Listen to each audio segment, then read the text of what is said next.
What is up, guys? We're back at it again. Chapter 3, Veil of Secrets. Now, right before we get into this, a couple things I just want to address. Volume and audio quality. I usually play these games whenever I'm, like, comfortable, so, like, in bed or something like that. I could, set up and, like, sit up perfectly straight, and, even then, I might not even have the best microphone volume, but all the rustling you hear is me, like, trying to get comfortable, so... you're just gonna have to deal with that at this point because I honestly want to be comfortable when I play these games, and you should too. Next thing is the copyright music. I actually looked on my YouTube channel. I'm getting quite a few copyright claims. Thankfully, they're not taking down the videos. The only place you can't really see them is in Denmark, but I doubt that's going to be an issue for us now.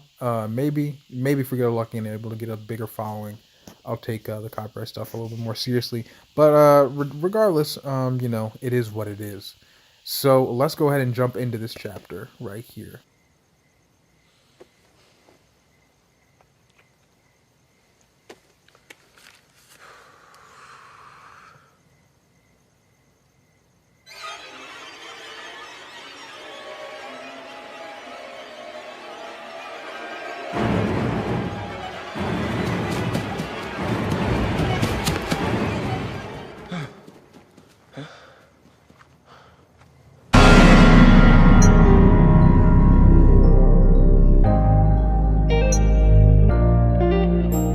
Chapter 3, The Powers That Be. Alright, so we're back with Agent Kim. So you found Kate's veil abandoned in the woods, and you were sure she'd been kidnapped. That's right. You were worried. Wouldn't you be? He's asking a lot of weird questions. We're not talking about B. What'd you do next? What anyone would do. I went to the police. Uh-oh, to Chief Walsh? Yep. You don't sound very happy about that. Oh, believe me, I'm not. Yo, these introductions are actually kind of cool. Oh, gotta get that volume back up.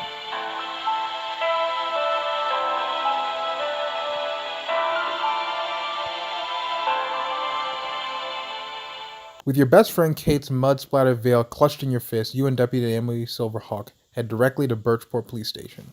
You're determined that this new evidence will convince the police chief to investigate Kate's disappearance. Deputy Jeff Duffy is near the door, brewing a pot of coffee. He glances your way as you enter. Oh, the chief isn't taking... The two of you barrel past him towards Chief Walsh's desk. He glares straight at you. You again? Sir, we found clear evidence of the foul play at the Sterling estate. And why were you investigating that scene? Didn't I tell everyone to go back to the station, including you, Silverhawk? Yes, Chief. But Blade shared a piece of information with me that prompted... Blade? Who the hell is Blade? I am. Maybe you remember me better as you again? And why are you interfering with my investigation, Blade? Because you aren't investigating. You couldn't get out of there fast enough. Kate is missing and we didn't even search. Like, I'm not trying to be nice here, bro. When, like, we all know that police officers need to be stepping up nowadays. Law enforcement, that kind of stuff. So even here, you can't be doing that mess. A reporter? Deputy Silverheart, why are you fraternizing with reporters? You know the rules. I could fire you for this. Do it. Fire me. And whatever happens, the Kate comes to light, enjoy the blowback for squashing an active investigation. Yo, she don't care, bro. Like, I bet you won't. Walsh exhales heavily, glaring first at Naomi, then at you. Chief, I wouldn't waste your time. You need to see the new evidence we uncovered. You hold up the veil, now in an evidence bag.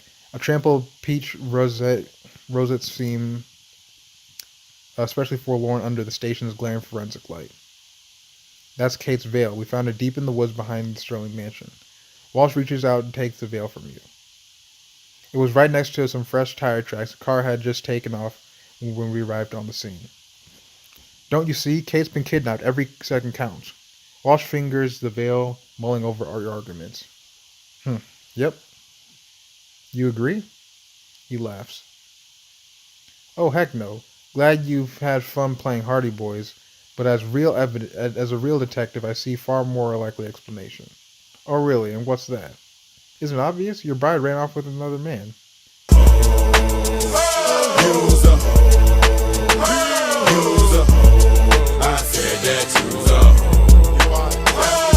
Had him meet her out in the woods so she wouldn't have to face the consequences, or the Sterlings.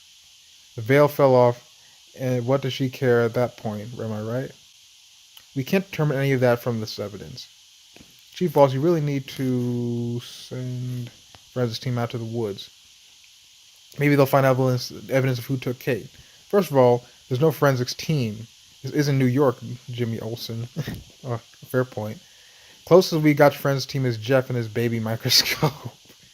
It's a real microscope. Second of all, you're wasting my time. If 24 hours go by and there's still no sign of her, by all means, come back and file a missing persons report. Till then, I'm going to need you to leave me and my officers alone. We've got real police work to do. Deputy Duffy clears his throat awkwardly. Sir, maybe we should... Don't even start with me, Duffy. Isn't there an empty coffee pot somewhere that needs you? Yes, sir. Dang, he's just like the butt of the entire precinct. But the evidence could be contaminated if we drop it, Silverhawk, or I'll suspend your ass. Don't. She's doing the job. Her job isn't listening to some high-flying New York reporter. It's whatever I damn tell her it is. Speaking of, Silverhawk, you're on traffic detail downtown. Bring your sunglasses, I hear the scorchers out here. I'm warning you, if anything happens to Kate, her blood will be on your hands. Wall sniffs and waves you away. You head toward the exit, Naomi trails after you. I'm sorry, Blade. It's not your fault, Naomi. You did everything you could. Not yet I haven't, but I will. We'll find Kate, I promise. You flash her a quick smile and step outside before Chief comes out chewing her out again. You're just about to call a cab when a fancy black car squeals to a halt in front of you. Bryce leans over the center console to whip open the passenger door. Get in, now. I wanted to talk anyway. I have some questions for you about Kate. You don't get to ask the questions, Blade. It's my family she's destroying. Now get in. You rarely have a chance to close your door behind you before Bryce speeds off down the winding path towards the manor. Is this fun for you, making more drama for my family? Making drama? Kate's missing. Why am I the one who seems to only care about... I don't know. This whole thing's just strange. He snorts dismissively. She bolted when she realized she couldn't cut it. Case closed, Sherlock. What is there to cut? They are a rich white family. What is there to cut? Wearing dresses or whatever? Going to, tea parties? I don't know. What do rich white people do? Play golf? Well, I mean, she probably wouldn't be playing golf. I don't know. Eating fancy. What is there to cut out to do that she's overwhelmed by? Just the snarky remarks and comments and backhanded, shady insults to people they throw at her? I don't know. It doesn't make sense to why she just couldn't handle it, bro. You fall silent, half fuming, half curious as why Pierce Sterling would summon you like this. Bryce weaves his way through the mansion to what must be Pierce's study. Behind the mahogany desk is a glass case containing several incredibly detailed scale models of ships, their designs spanning hundreds of years in seafaring. Wait here. Can't help but admire the other antiques in this facility: ships, instruments, flintlock pistols, books dating back to 1700s. I don't know, there's something about old white people houses that just doesn't settle right with me. Those weird weird paintings, like the old boats and the flintlock pistols. It's just something. I don't know. I get Get Out vibes. I honestly get Out vibes in those type of situations. But that's just me. Pierce enters the room. He extends his hand and you take it. He gestures toward a ship in the case in front of you. I see this one has drawn your eye. I suppose. It's a scale of the model of the Endurance, a vessel by my ancestor Magnus Sterling captain to this country. Seems like the Sterling's history with Bridgeport goes back quite a ways. The Sterling put Bridgeport on the map, Blade, literally. In just a few years, Magnus transformed it from a row of decrepit beach shacks to a thriving port town. Without us, well, this place wouldn't exist. He gestures to a frame containing two maps, one labeled 1609 and the other labeled 1655. Bridgeport only appears in the second map with marked trading routes following from the town to Europe and beyond. Doesn't mean you own the town. But we do own it, Blade. More than half of the major buildings, the port, That still doesn't give you the right to. My family built Bridgeport, and we continue to build it. The new library, the theater, the parks, all those exist thanks to the Sterlings. And unlike some people, the citizens of this town are grateful for that. I see. I mean, I'm just gonna say, I'm gonna be honest, 1600, bro, probably some slave labor, but that's neither here nor there. I don't want to get into that, but just something to think about, something to uh, prod your brain over. The guests should know better than to pry their host affairs. If that's how you feel, I don't know what to say. I sense you had a good head on your shoulders. I don't want to be kicked out because that's a pretty nice B&B I'm in. Kate would have benefited from a friend like you before all this. I really hope nothing's happened. I'm sure she'll turn up soon, contrite as usual. She rarely thinks before she acts, as you likely remember. You're interrupted by a knock at the door. Yes? Margaret Sterling strides in, nodding courteously to you before she turns to her husband. Pierce, something's come up concerning Tanner. I'm afraid it's urgent. How foolish of me, thinking at least one son I could count on. Please excuse us, Blade. We should discuss this somewhere more private. Glances meaningfully at Margaret, who nods curtly. I'm sure you can show yourself out. Of course, I hope Tanner's all right. Sterling's leave the room. You glance around the cabinet drawers, the shelves, and all the nooks and corners where anything could be hiding. I'm just snooping, bro. Take a quick look around. Who knows what might turn up? I should. Do I have the? Oh, I guess I already paid for this. There are so many places things should hide in ornate study. You're not sure where to start. Check the desk. All right. Slide the desk drawer open. Inside, you see an array of office supplies. Nothing suspicious, except of course, this desk is twice as deep as the drawer. That doesn't seem. Wait. Oh, okay. False back. Something like that. You pull out the entire drawer and turn it over. You realize there's a false bottom. Oh yeah, false bottom's what I meant. I knew there had to be more to this. Tucked in his false bottom of the folder inside are papers written on some sort of complicated. Is that like wingdings? Wingdings from Microsoft Word, bro. I remember one time, me and my friends would like do pranks on each other. This was probably one of the worst ones, but we went into one of their Dropbox or something, converted the file over to Wingdings because we you could change, we submitted just a Google Drive link or Word doc link. So if someone changed all the Wingdings, bro, he almost failed that assignment. Pretty funny. But why would the Sterlings need a secret code hidden in the secret drawer? Yeah, that's definitely Wingdings right there. Unless they had something to hide, that is, which is clear. They clearly do. Run your fingers along the bookshelf, reading the titles on the spines. It's all nonfiction histories, biographies, and of course plenty of rah-rah capitalism options. Not that I'm surprised. But they're all just regular books, no secrets hidden here. The cabinet. Look in the built-in wall cabinet, pulling out each of the three drawers at the bottom. At first you find a pile of old maps, and second you see a small jewelry box. Seems out of place. You open the lid, lock nestles in the velvet cushion inside. Mysterious locket. Engraved AA. Wonder what that could be. Did it steal someone's, Did it steal that, bro? Someone close to Prius, probably. Check the walls. Row of portraits in the ornate frames and the yada yada yada. Stares at you with piercing blue eyes to make you shiver. Something tells me kindness wasn't your strong suit, Magnus. Clock in the hallway chimes, the rings out, piercing like a warning bell. You cast one glance around the room, wishing Kate were there to help. Should get out of here. You exit the Sterling siding and find yourself in a long open hallway. You can't remember which way you came in. This place is even bigger than I thought. You peek inside a door to your left, hoping you recognize something. This entire room's dedicated to sports trophies. Who knew there were so many lacrosse tournaments ever? Oh, that is such a white thing.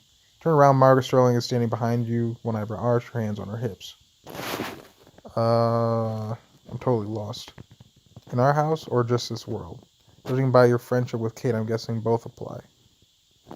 How gracious of you. Forgive me, that was classless. It's really tired with Kate.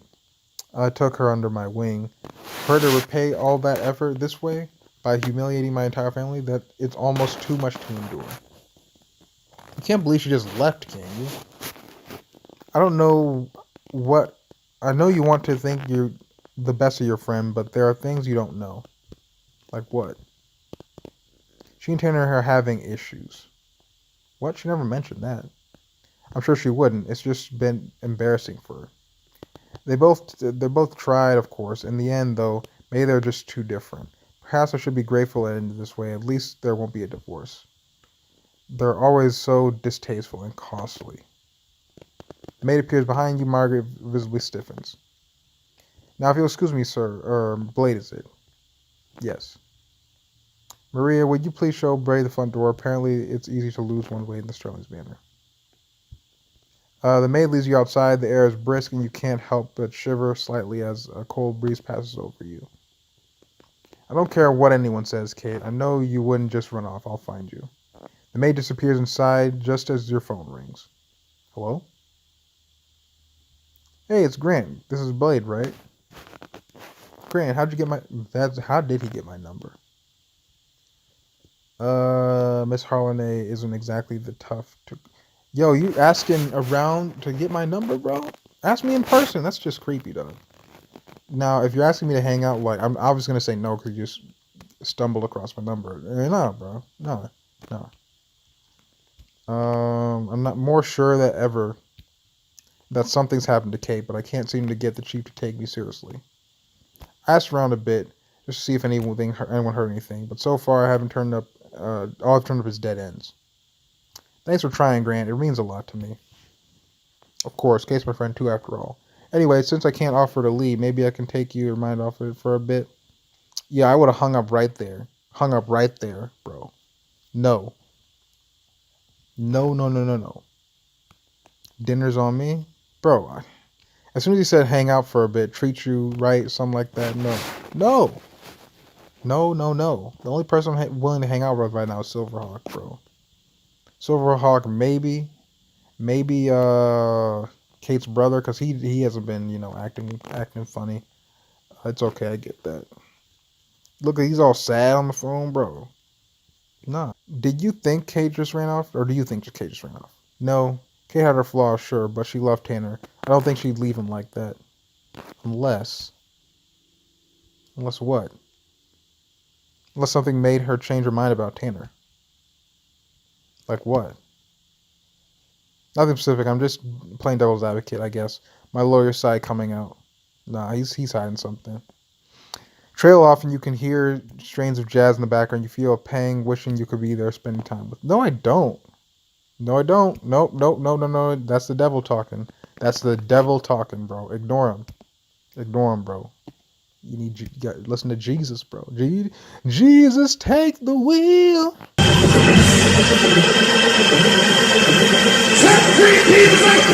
praying for my ship. Are we gonna pray and shout it? Shout it! Shout it! Shout it! Shout